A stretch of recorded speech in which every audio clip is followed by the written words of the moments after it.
Hey, this is Danielle over at DIYDanielle.com, and today we're going to talk about how to remove your countertop from a bathroom vanity. So let's get started. Here are the supplies needed.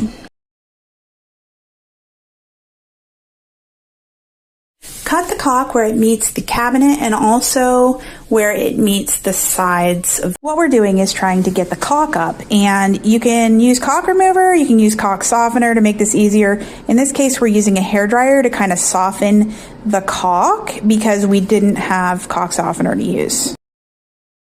Once you've removed the caulk, you can go ahead and kind of pry the sides loose. The back is probably attached, some are and some aren't, so you'll have to remove that with the counter. Turn off your water and remove your faucet and your drain. When you cut enough caulk away, you will be able to kind of see that it's ready to be pulled up, because when you lift up the front of your countertop, you'll see it can pull away from the cabinet. Now you're going to want 2 people for this job. These are very heavy, especially a large one, so it's a 2-person job to remove it and haul it outside or wherever you're going to use it elsewhere. I hope this was helpful. Thanks so much and have a great day, and check out the post DIYDanielle.com.